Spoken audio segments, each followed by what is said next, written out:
नमस्कार, मैं हूं अमीश देवगन और आप देख रहे हैं आर पार। पिछले कई महीनों से उत्तर प्रदेश में मुस्लिम वोट हासिल करने के लिए भरपूर कोशिश चल रही थी।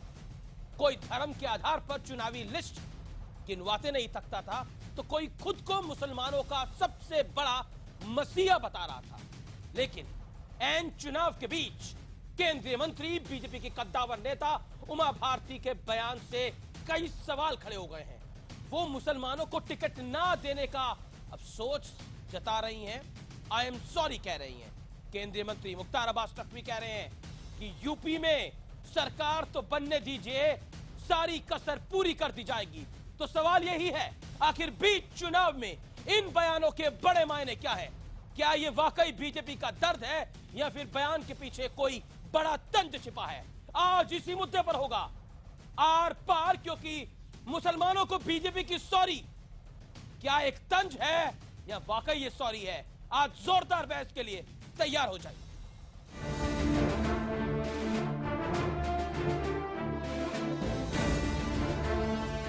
हम टिकट दे सकते थे। I am really feeling sorry कि हम ऐसा नहीं कर सके। हम विधान परिषद में किसी तरीके से किसी मुस्लिम कम्युनिटी के हम व्यक्ति को ले आए। ये मैं मौर्या साहब से, अमित शाह जी से कहूंगी। उत्तर प्रदेश में 5वें राउंड की वोटिंग खत्म हो चुकी है और इस वोटिंग से ऐन पहले केंद्रीय मंत्री उमा भारती ने बीजेपी में एक भी मुस्लिम उम्मीदवार को टिकट नहीं दिए जाने पर अफसोस जता दिया। केंद्रीय मंत्री मुख्तार अब्बास नकवी तो अफसोस जताने के साथ साथ ये भी कह रहे हैं कि यूपी में सरकार बनने के बाद सारी कसर पूरी कर दी जाएगी। जहां तक सवाल है टिकटों के बारे में, हम होता तो बेहतर था, लेकिन नहीं है तो उसकी वजह से हमारे आप काम करने के आकलन को मत करिएगा। जो भी टिकट ना होने की वजह से लोगों को चिंता है, उसकी हम सूद ब्याज के साथ सरकार बनने के बाद भरपाई कर देंगे। सवाल यह है कि आखिर इन बयानों के मायने क्या हैं? क्योंकि यूपी के चुनाव में हर कोई मुस्लिम वोटर्स को अपने साथ लाने की भरपूर कोशिश कर रहा है। मुस्लिम समाज के लोगों को हमारी पार्टी ने इस चुनाव में 97 टिकट दिए हैं। 97 यानी कि 3 कम 100 3 कम 100। हालांकि बाद में बहन जी ने 3 और मुस्लिम उम्मीदवारों को टिकट दे दिया, जिसके बाद बीएसपी में मुस्लिम कैंडिडेट्स की संख्या 100 हो गई। एसपी कांग्रेस गठबंधन ने 72 मुस्लिम उम्मीदवारों को टिकट दिया है, जबकि बीजेपी ने किसी मुस्लिम उम्मीदवार को टिकट नहीं दिया। उमा भारती जी को ये सलाह भारतीय जनता पार्टी को तब देनी चाहिए थी जब वहां पे टिकट वितरण हो रहा था। तो या तो उनकी अपनी पार्टी में कोई पूछ पड़ताल नहीं है, या ये एक घड़ियाली आंसू बहाने की एक और बहुत ही विचित्र सी कोशिश है। गृह मंत्री राजनाथ सिंह भी चंद दिनों पहले ये कह चुके हैं कि बीजेपी को यूपी में मुस्लिम उम्मीदवारों को टिकट देना चाहिए था। अब सवाल यही है कि आधे से ज्यादा चुनाव बीत जाने के बाद आखिर इन बयानों का क्या मतलब? आज इसी मुद्दे पर होगा आर पार। और बीजेपी की सॉरी का विश्लेषण सुनिए। आज मुस्लिमों को बीजेपी की सॉरी का विश्लेषण सुनिए, थोड़ा अटपटा लग रहा होगा। यूपी की 403 में से 143 सीटों पर मुस्लिम वोट बहुत निर्णायक है। कई सीटों पर चुनाव हो चुका है। लोकसभा चुनाव में यूपी से एक भी मुस्लिम सांसद नहीं जीता है। इस बारी 2014 की लोकसभा, 2014 में यूपी की सभी मुस्लिम बहु सीटों पर बीजेपी की भव्य जीत हुई। बीजेपी ने इस चुनाव में किसी मुसलमान को टिकट नहीं दिया है। क्या सॉरी बोलकर मुसलमानों का मजाक उड़ा रही है बीजेपी? ये मेरा बड़ा सवाल है और आज इसी पर मैं जवाब मांगूंगा। मेरे साथ इस पैनल में नीम अफजल साहब जुड़ रहे हैं, जो कि वरिष्ठ नेता है कांग्रेस के, फॉर्मर मेंबर ऑफ पार्लियामेंट है, साथ ही साथ फॉर्मर डिप्लोमेट है। मेरे साथ इस डिबेट में नाविद सिद्दीकी साहब है, प्रवक्ता समाजवादी पार्टी के। मौलाना अतहर हुसैन देलवी है, मुस्लिम धर्मगुरु हैं। मेरे साथ इस डिबेट के अंदर नाविद सिद्दीकी जुड़ रहे हैं। मेरे साथ एमएच खान है इस डिबेट के अंदर, और मेरे साथ डॉक्टर संबित पात्रा है, भारतीय जनता पार्टी के प्रवक्ता। सबसे पहला सवाल मैं आपसे पूछता हूं डॉक्टर संबित पात्रा, मुसलमानों का मजाक उड़ा रही है बीजेपी? बिल्कुल आई नहीं, एम सॉरी कह के। बिल्कुल नहीं। मैं तो ये सवाल पूछ रहा हूं कि कैंडिडेटों को, जो कि इंसान होते हैं, विकास ओरिएंटेड इंसान होना चाहिए, जिनको विकास मुखी इंसान होना चाहिए, उनको हिंदू मुस्लिम सॉरी कौन बोल रहा है? सॉरी आपके नेता बोल रहे हैं। हाँ, मैं उसका उत्तर उमा भारती कह रही है, मैं बताता नकवी हूं। साहब कह रहे हैं आप देखिए सरकार हाँ, बनने हाँ, दीजिए, मैं कसर बताता पूरी हूं, कर मैं देंगे। बताता हूं। राजनाथ सिंह ने बात बोली, गृह मंत्री है इस देश के। बिल्कुल मैं बताता बताइए हूं। ना ये बात। मैं बताता हूं। आई एम सॉरी कह के आप मजाक उड़ा रहे हैं मुसलमानों का? बिल्कुल नहीं, सवाल है मेरा। बिल्कुल नहीं। आप बताइए, नकवी साहब ने भी जो कहा, उमा जी ने भी जो कहा और राजनाथ जी ने भी जो कहा, उन्होंने कहा कि जो लोग इस चश्मे से देख रहे हैं उनको सॉरी। उमा भारती ने हमारे से एक्सक्लूसिव बातचीत में आई एम सॉरी बोला है। हाँ, मैंने सुना। मैं उसीलिए तो बोल रहा हूं कि आई एम सॉरी कि आप इंसानों को बांट रहे हैं हिंदू मुस्लिम के तकाजे पर। और देखिए उस हिसाब से मैं ससम्मान कह रहा हूं, मेरे बड़े भाई यहां बैठे हुए हैं, देलवी साहब बैठे हैं, मीम साहब का मैं बहुत एहतराम करता हूं, खान साहब के साथ रोज डिबेट में रहता हूं और बहुत अच्छे प्रवक्ता है नावेद भाई। यहां पर भी तो एक हिंदू बैठा हुआ है, तो ये अगर आपसे मैं कहूं आप सॉरी बोल दीजिए एक हिंदू को, तो ये कैसे होगा? ये ऐसा नहीं होगा। को भी हिंदू मुसलमान में बांटेंगे क्या? वही तो हो रहा है। नहीं, मैंने तो आप पे सवाल आपसे सवाल पूछा Sambit Patra. I am sorry किस लिए? आप मुझे तर्क बताइए, आई एम सॉरी का तर्क किस लिए? 10 सेकंड बता रहा हूं। जैसे कि यहां प्रवक्ताओं को बुलाया जाता है, हिंदू मुसलमान को नहीं, वैसे वहां पर टिकट कैंडिडेट्स को दिया जाता है। आई एम सॉरी किस लिए? आई एम सॉरी तो मैं भी कहूंगा आई एम सॉरी कि आप लोग ऐसे सोच रहे हैं। आई एम सॉरी मजाक उड़ाने के लिए? ना, मजाक कैसे उड़ा सकते? मजाक अगर तंज कसने के लिए मजाक, आई एम सॉरी फील कर रहे हैं आप? मजाक अगर मुसलमानों का किसी ने उड़ाया है 70 वर्षों तक, तो वोट बैंक की फुटबॉल की तरह उनको इस्तेमाल करके कांग्रेस पार्टी, समाजवादी पार्टी ने उड़ाया है। ओके, मैं रुक करता हूं सीधा मीम अफजल साहब का। अफजल साहब, सवाल मेरा जो संबित पात्रा से था वो आपसे है। बीजेपी आई एम सॉरी कह के क्या बताना चाहती है? मुसलमानों को आपने टिकट दिया नहीं, अब आई एम सॉरी निकल के आ रहा है। यह कहा जा रहा है वी आर सॉरी, आपको नहीं मिल सकती टिकट, जाइए कहीं और।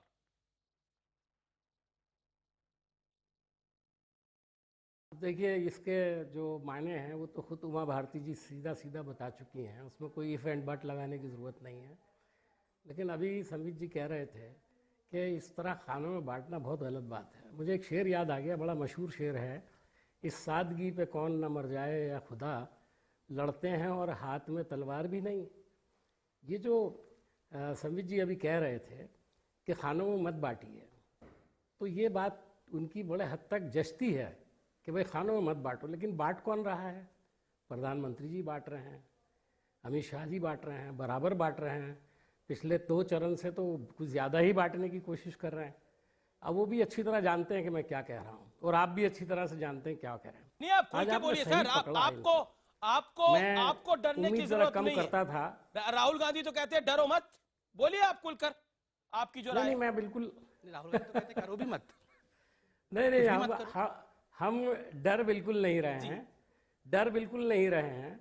लेकिन हम ये चाहते हैं कि बहस पोलराइज ना हो, इसलिए हम बड़ी एहतियात बरतते हैं। बिल्कुल, क्योंकि हमें मालूम है कि एजेंडा क्या है और बहुत खूबी के साथ जब लड़वाया जाएगा तो लोगों के अंदर कुछ ना कुछ उसका असर भी होगा। बिल्कुल भाई, भारतीय जनता पार्टी से हम ये उम्मीद करें कि वो मुसलमानों का और दूसरी माइनॉरिटीज का कोई अपने से ज्यादा ख्याल पर आपको लग रहा है? नहीं, मैं आपसे पूछ रहा हूं, कहने को तो कह सकते हैं, आप बड़े वरिष्ठ नेता है कांग्रेस के, आपको लग रहा है कि मुसलमानों का मजाक उड़ा रही है बीजेपी कहकर? 10 सेकंड में इस बात का जवाब दे दीजिए, फिर मैं बाकी लोगों के पास जाता हूं।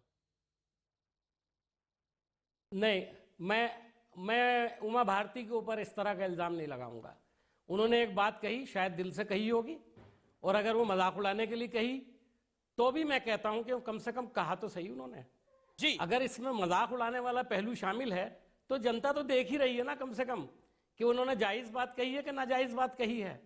मैं सिर्फ एक मशवरा जरूर देना चाहता हूं भारतीय जनता पार्टी को कि देश तरक्की करेगा तो सबको साथ लेकर के चलेगा। पॉइंट, जो भी जवाब देश पूरी तरह से तरक्की करेगा। जी, अगर 20% आबादी बोल ले पूरा पीछे रह जाएगी तो देश तरक्की नहीं कर सकता। मैं जवाब देता हूं। मैं सिर्फ इतना पूछना चाहता हूं, ये जो बार बार बोला जा रहा है कि 20% आबादी आज सबसे पिछड़ा हुआ आबादी है, क्या इसका उत्तर कांग्रेस से नहीं लेना चाहिए?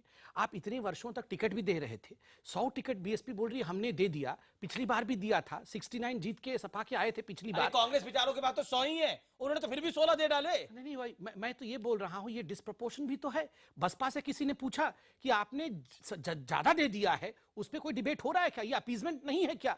ये सवाल कोई नहीं उठा रहा है। मगर मैं सवाल कांग्रेस से सिर्फ इतना पूछ रहा हूं, आपने मुसलमानों को ये गेंद की तरह जो इस्तेमाल किया इतने वर्षों तक, उसका उत्तर कौन देगा? और मैं बार बार ये कहता हूं, ये हिंदू मुसलमान जो आप लोग कर रहे हैं, आप रिवर्स डिस्क्रिमिनेशन भी तो कर रहे हैं। आप वो तो आरोप प्रधानमंत्री पे लगा रहे हैं मीम अफजल साहब। किस बात का? प्रधानमंत्री बांट रहे हैं। देखिए अमित शाह बांट रहे हैं, आरोप लगा रहे हैं। मैं आपको खुल के बता दूं, सुबह से इनके प्रेस कॉन्फ्रेंसेस और भाषण को सुन लीजिए, ऐसा लगता है ये चुनाव केवल मुसलमानों के लड़ रहे हैं, कोई पार्टी बाकियों की बात ना करे। बिजली में भी तो हिंदू मुसलमान आ गए। भेदभाव नहीं होना चाहिए, वो आया है। बिजली में हिंदू मुसलमान नहीं आया, भेदभाव करके आप बिजली को भी बांट देते हो, आप मृत्यु पे भी भेदभाव करते हो। होना चाहिए क्या? नावेद सिद्दीकी, आप मुझे एक तकरीर दिखा दीजिए जिसमें राहुल जी ने या आपका 2014 के बाद एंटनी कमीशन में बहुत सारी तकरीरें हैं, पढ़ लीजिएगा। सिर्फ हिंदुओं की बात की हो ना वो एंटनी कमीशन के रिपोर्ट में बहुत तकरीरें हैं, उसे पढ़ने की आवश्यकता है। जितना आप पढ़ते हैं थोड़ा उससे ज्यादा ही शायद पढ़ता हूं मैं आपका रुख करता हूं। उत्तर प्रदेश नहीं है आप उसको, उत्तर प्रदेश के इस चुनाव के अंदर उसके बीचों बीच 5 चरण निकलने के बाद आई एम सॉरी याद आ रहा है। क्या लगता है आपको, कहानी क्या फिट होती हुई आपको दिखती है? देखिए अमीश जी, बड़ा खूबसूरत आप ही ने शुरू में एक बात कही थी कि ये तंज है, क्या है ये? तो एक शेर मैं कहूंगा, मीम अफजल साहब ने एक शेर सुनाया, एक हम भी सुनाएंगे कि तंज के तीर हर एक सिमत चलाते रहिए, तंज के तीर हर एक सिमत चलाते रहिए, दिल मिले या ना मिले हाथ मिलाते रहिए। अब भारतीय जनता पार्टी ने मुसलमानों से सॉरी कहा। अब ये सॉरी किस लिए कहा, ये उमा भारती जी बताएं। टिकट की बात पे कहा, या कि टिकट हमने नहीं दिया इसलिए कहा है, या फिर उनके मुखिया ने एक कौम को पिल्ला कहा उस पे कहा है, या फिर हम लोगों को मुसलमान भाइयों को हरामजादा तक कहा गया उस पे कहा है, या फिर गुजरात में जिनके ऊपर तेजाब डालकर जला दिया गया उनको कहा है, सांसद जाफरी साहब थे जिनके टुकड़े कर दिए गए, जला दिया गया, उनके लिए कहा है। ये आखिर भारतीय जनता पार्टी ने सॉरी किस बात के लिए कहा है? पहले ये वो क्लियर कर दें। कहने वाले ये सॉरी किस बात के लिए? भारत माता को डायन कहा। जवाब क्या दूं? अरे खामोश तो अब होंगे 11 तारीख के बाद, चिंता मत करिए, बहुत जल्दी है खामोश होने का, तो चिंता मत करिए। साइकिल पे जो बैठे हैं पीछे वही ब्रेक दबाएंगे, तब हो जाएंगे आप खामोश। चिंता मत करिए, खामोश होने की जल्दी मत रखिए। मगर मैं इतना बोल दूं, भारत माता को डायन कहा गया। पार्टी ने भारत माता को डायन, भारत माता के प्रति जिस प्रकार के विषयों को आपके आजम करते हैं, आप बता दीजिए, आतंकवादियों को छोड़ने तक की बात की गई, नोटिस इशू किया गया 2012 में अखिलेश सरकार द्वारा, वो तो भला हो इलाहाबाद हाईकोर्ट का, तो उन्होंने रोक लिया। ओके नावेद सिद्दीकी 30 सेकंड का रिबटल। नावेद सिद्दीकी 30 सेकंड। मैंने जो पूछा, ये आखिर मुसलमानों को इस देश के जिनके लिए ये कहा जाता है कि सबका साथ सबका विकास, ये बहुत अच्छी बात कही, लेकिन उसके बाद जिस तरह से बांटने की कोशिश की गई, जिस तरह से लोगों को बांटने का काम किया गया। आप देखिए, बचपन से अमीश भाई एक चीज हम लोग सुनते आ रहे हैं, कबीर का दोहा कि ऐसी वाणी बोलिए मन का आपा खोए, और सिखा दीजिए लड़के हैं। ये बात राजेंद्र चौधरी को भी बता देते, यही बात राजेंद्र चौधरी को भी बता देते जो आतंकवादी कह रहे प्रधानमंत्री को, ऐसी वाणी बोलिए मन का आपा खोए।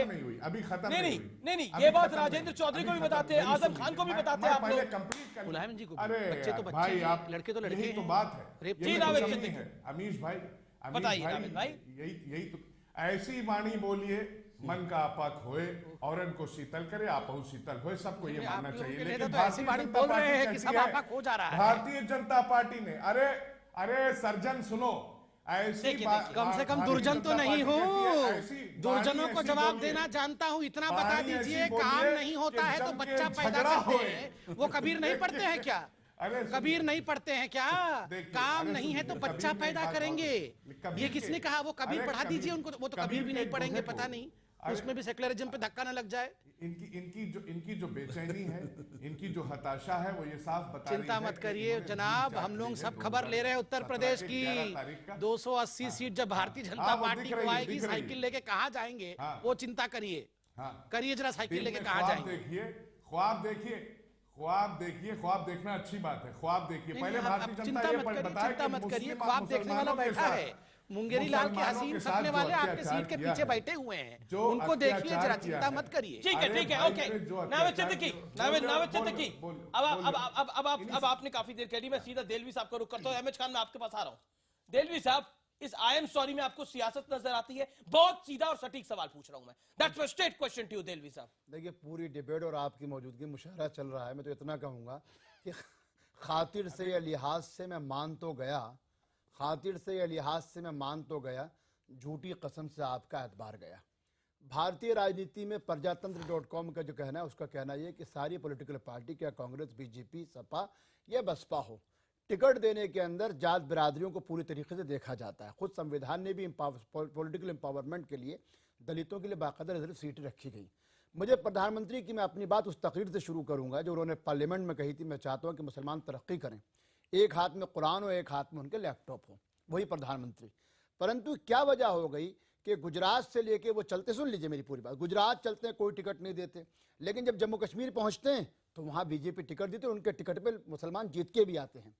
जब वो आसाम पहुंचते टिकट देते और जीत के भी आते। हमारा कहना ये था, संबित से बड़े अदब से साथ एक बात कहूंगा, डॉक्टर साहब, आई एम सॉरी मैं समझता हूँ ये तो उमा भारती जी पे मैं ज्यादा कटाक्ष इसलिए नहीं करना चाहता क्योंकि उमा भारती जी की आदत रही है कि वो कह के वो सॉरी भी कहती रही हैं, इसलिए मैं सॉरी पे कोई तजर्बा ज्यादा आप कह रहे हैं ये सॉरी कह के भी इसमें भी सॉरी है।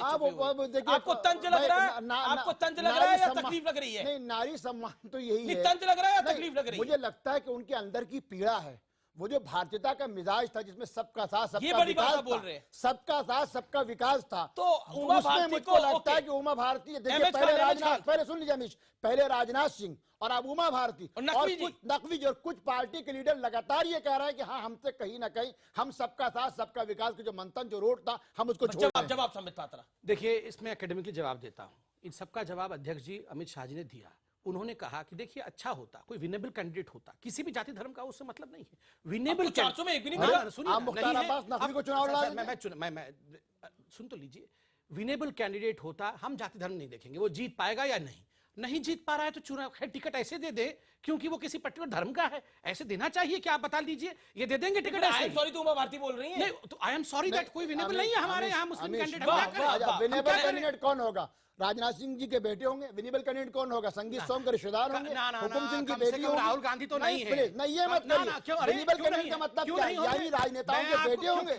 क्यों नहीं होंगे? पंकज सिंह जी अरे 15 वर्षों से परिवारवाद के नाम पर आपने पूरी राजनीति, परिवारवाद अलग बहस है, परिवारवाद अलग बहस है। चूंकि इन्होंने पंकज सिंह पे सवाल उठाया, देखिए पंकज सिंह जी 15 वर्षों से अन्य पोस्टों में, कई पोस्टों पे रह चुके हैं भारतीय जनता पार्टी में। क्या उनको अब 15 वर्ष की तपस्या के बाद ये टिकट देना क्या मुख्तार अब्बास नकवी को आप देते? मंत्री है साहब, मंत्री है साहब, बड़े नेता हैं हमारे, उनके आशीर्वाद से वो चुनाव लड़ रहे हैं। रामपुर से लगातार चुनाव, उनके किसी रिश्तेदार को मैं रुक करता हूं एमएच खान, इस आई एम सॉरी में आपको नजर क्या आता है? बताइए, सीधा सवाल मेरा। देखिए ये इसमें जो है, देखिए उमा भारती का कहना कोई माने नहीं रखता है।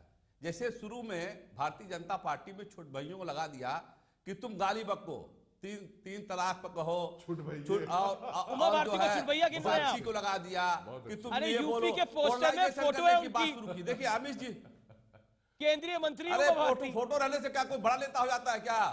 कोई बड़ा नेता हो जाता है क्या? देखिए जैसे एक जुमला है, बहुत देर कर दी हुजूर आते आते। अरे आप कहाँ थे? अभी तक सोए थे? 70 साल से आप सोए हुए हो। आप बताओ ना, इतिहास गवाह है, उत्तर प्रदेश में किसी मुसलमान को टिकट दिया? नहीं दिया। और किससे कहलवा रहे हो आप? उमा भारती से कहलवा रहे हो? किससे कहलवा रहे हो?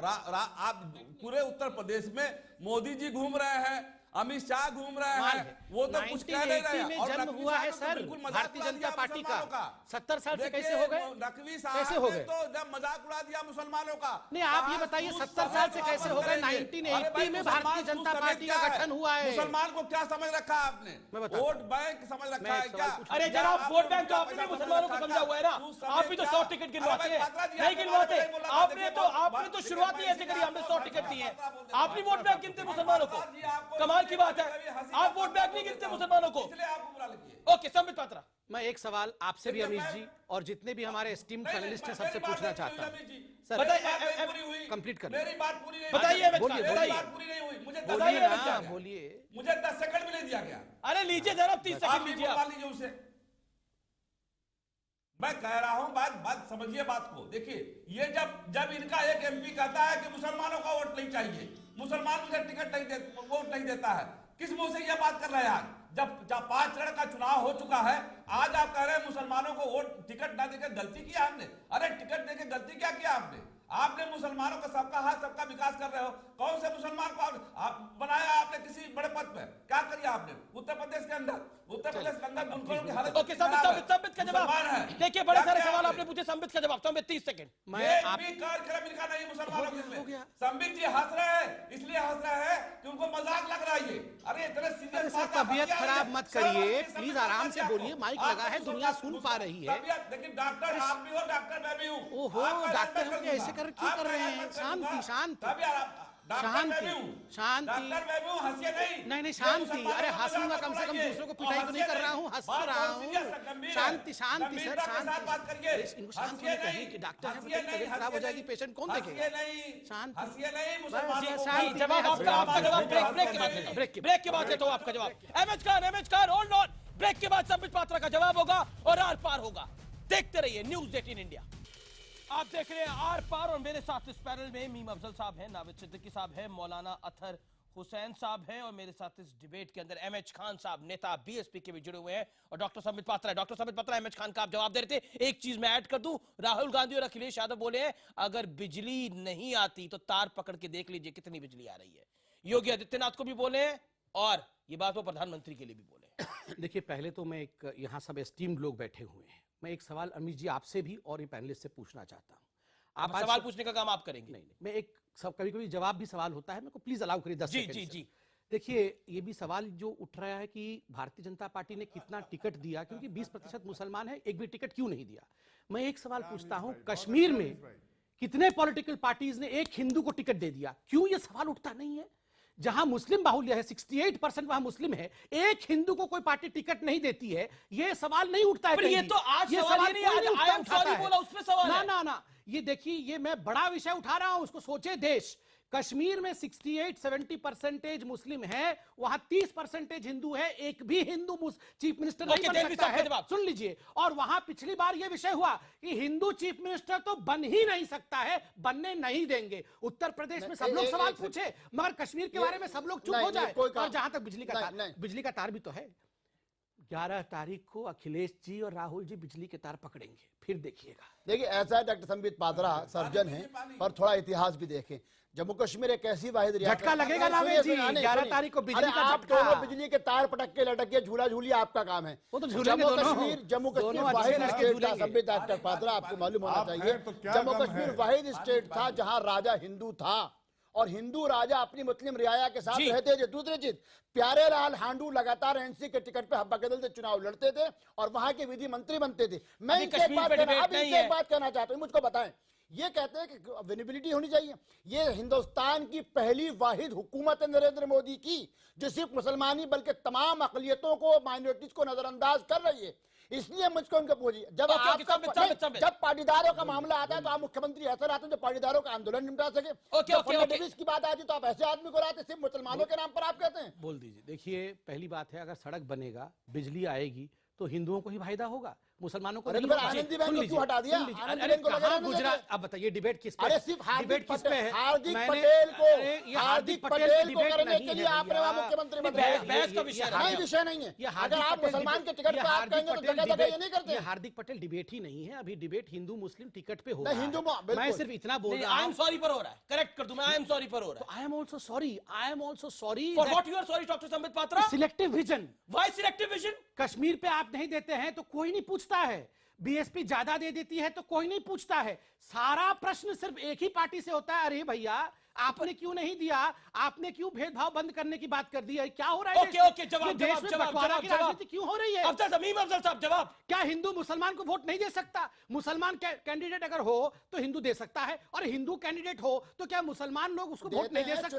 फिर ये मुस्लिम कैंडिडेट क्या होता है? कौन है डिबेट के अंदर? मीम अफजल साहब जवाब। संबित पात्रा जी ने